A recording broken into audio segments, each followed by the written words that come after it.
Welcome to Devils in Red 59. My name is Steve, and today is Friday. This is where the weekend starts for everyone again. I'd just like to start off talking about what's coming out from ex players. Neville, Paul Scholes, and Roy Keane in reference to Michael Carrick and various criticisms over the last week or two to do with players.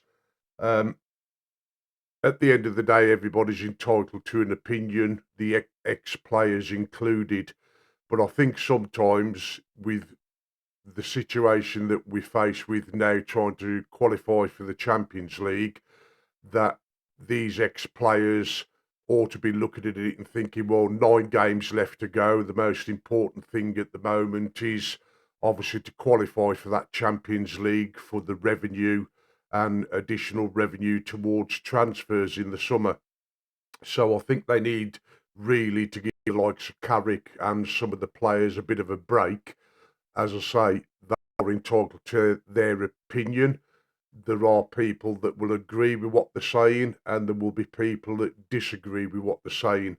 But I look at it in the respect that Gary Neville and Roy Keane, albeit they were legends of the club and good servants to the club and extremely good football players, they both dipped the toe into the water of management, and neither of them done particularly that well. So obviously now they're in a situation where the pundits and whether they can feel that they can criticise a lot more because the pundits and there's no reflection on what they try to do in management. I don't know, but as I say, I think they ought to realistically give Man United players and Carrick a break now instead of coming out with some of the comments that they've been coming out with about not giving Carrick the job and so forth. Now's not the time. But if you look at Michael Carrick since he's come in, everybody says he's done extremely well. If the season kicked off in January, we'd be top of the league. However, I do recognise that over the last 4 games, we have filtered off quite a bit. The players are not what they was when we played Man City and Arsenal and so forth. So I think this loss was inevitable. It was coming. Um, the prior 3 games to the Newcastle, you could see that the players didn't seem to be putting their heart and soul into it, albeit they fought to get results. Throughout the game, individual performances were noted as not being that good. And I think when we came against Newcastle, I realistically don't think that they turned up. Some of the players are still going to be here next year, and some of the players are going to know that they're going to be leaving for one reason or another, whether they're out of contract or the club don't hold them in situations that they've got plans for them for the next season and so forth. So some of the players will know they're likely to be going. Whether that is causing a bit of a drop off in performance because they can't be bothered, I don't know. But again, today there's rumours going around, suggesting is Michael Carrick going to now do a U-turn on his training, whereby he's been giving them time off in between games. Is he likely to U-turn now and say, well, we've got 9 games left to go. We've all got to be focused on winning as many as possible as those, and I'm going to cancel the days off for at least the next 4 to 5 games to try and say we've secured championship football.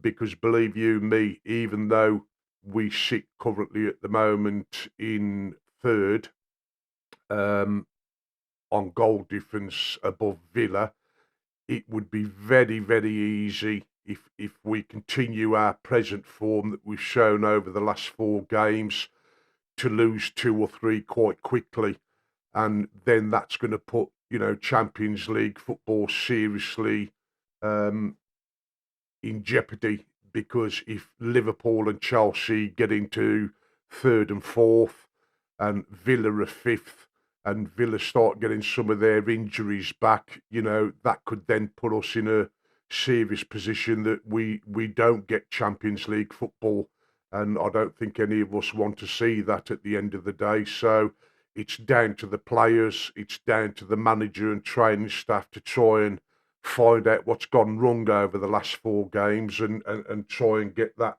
put right. Um, some more news that's come out today is about Diomande at RB Leipzig. Obviously, we've got a relationship with RB through buying Sesco's. So there's a bit of a relationship there at the moment with us to try and deal and do a deal for Diomande. Um, a lot of people don't realise that, this season they talk about him being a left winger, but he's actually spent most of this season playing on the right hand side. And I think what Ineos are now looking at, because it's been mentioned once or twice before over the weeks it's gone by, that they're looking for players that can play in multiple positions. Now, Diamande, he can either play on the left, he could play on the right. We could move Ahmad over to the left-hand side and keep Diamande on the right, which would then move the likes of Cunha and Mbumo into a backup or in competition with Sesko for the number 9. They can play as the number 10s. You can play Bruno as a false 9. And so you can see a pattern starting to form that Ineos are trying to look at future signings, in the respect that they're not just buying a left winger and that's the only place you can play. They're looking at buying players that can play in multiple positions, which may be good, but at the same time, if they bring in Diamande that can play anywhere across that front line, is that telling us that they're not going to go in for a second striker? Maybe, because obviously, as I say, Mbumo can play there, Cunha could play there, Bruno's played as a false 9 before.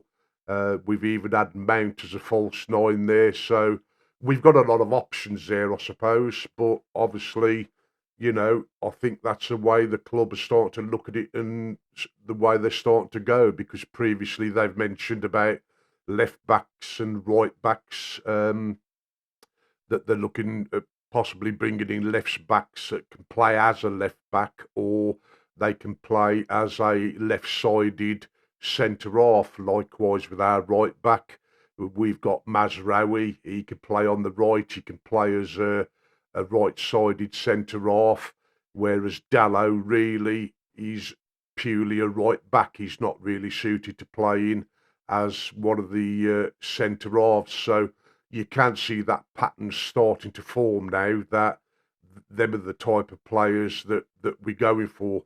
And obviously Diamande at RB Leipzig, he's only a young lad, 19, but he appears to be tearing up the league. And obviously, if we can get him, then that's going to be good for the club, I think. Especially with him being able to play in multiple positions across the front. Some more news on Elliot Anderson. More news has come out about, it's believed that Elliot Anderson has chosen his club, and it seems that if he's going to favour Manchester City, and sources around Manchester City seem to think that a deal is pretty much done in the region of about 70 million.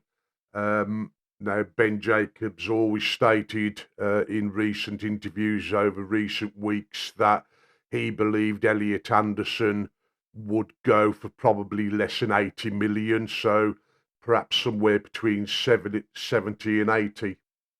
And we know what Manchester City are like in the transfer window. They can be quite harsh, and if they want somebody, like in January, they went out and got Semenyo and Gowie. They didn't mess about. The money was there. The vision was there. They're going to a club that's won multiple silverware, and obviously those players' heads were turned, and there they go.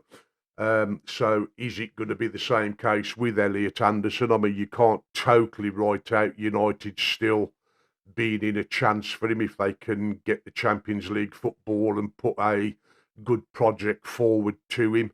But at the moment, with not having a secure manager, it's hard to see what the vision of the club is. I mean, even our own fans at the moment don't know what our vision's going to be for next season, due to the fact that we've got no concrete manager.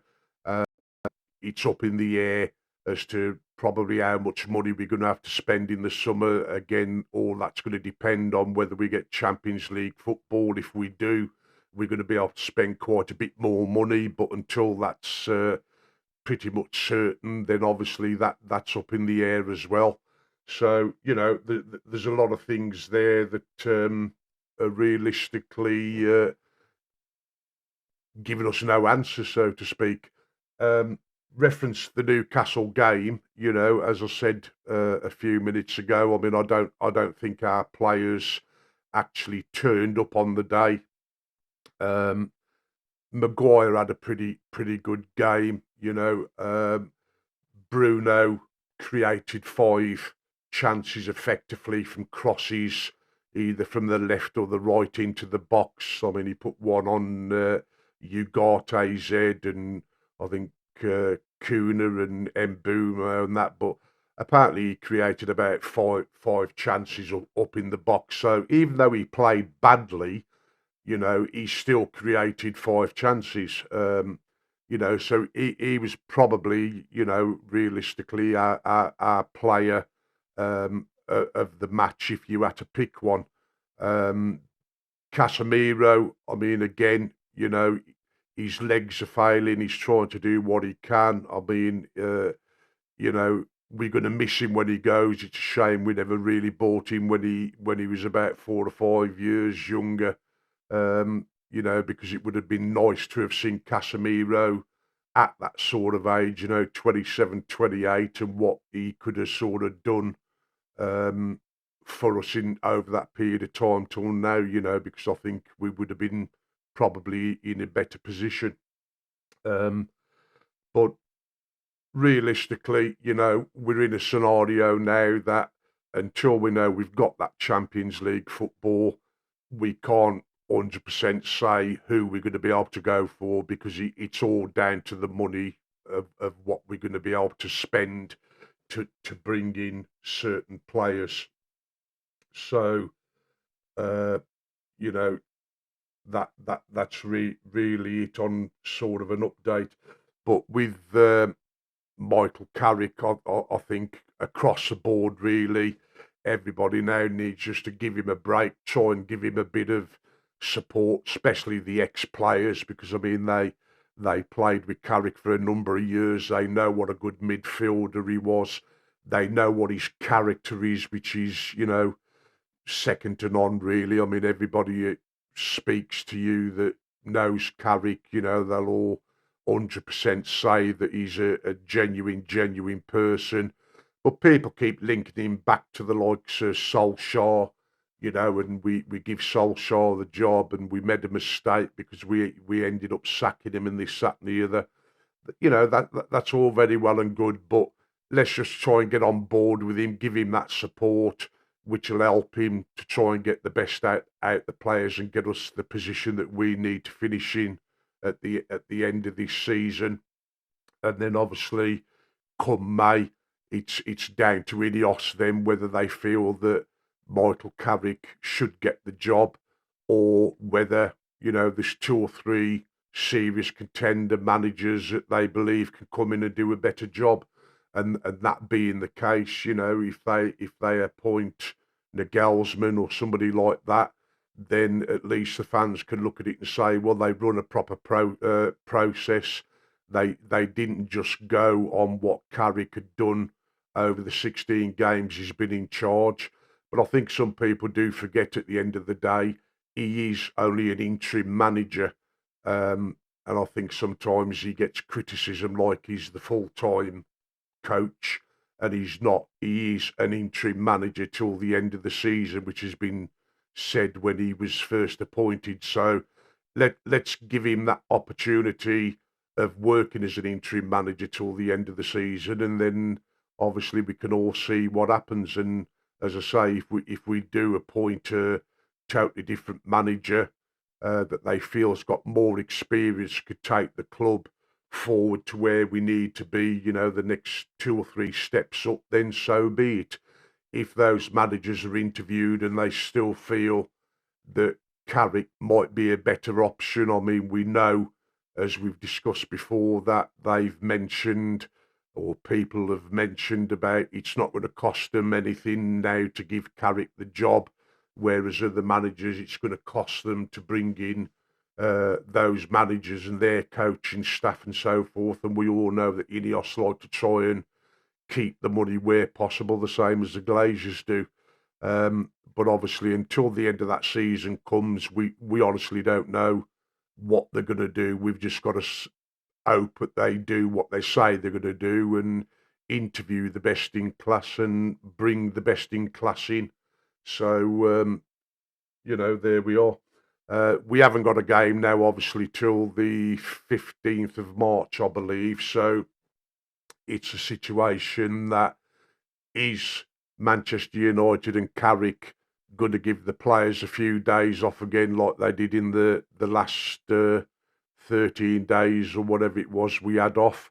Or is he going to say, well, look, you had your break in the last 13-day break. Now it's time to get down to business because we've got to secure that top 4 position, and things need to change.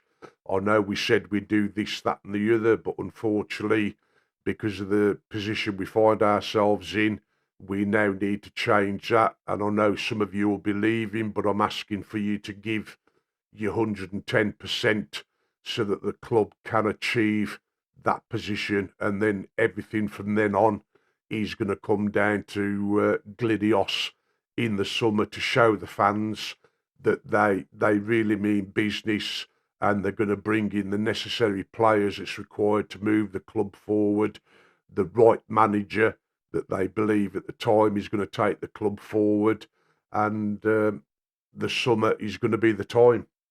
But I'd just like to thank everybody for viewing my videos.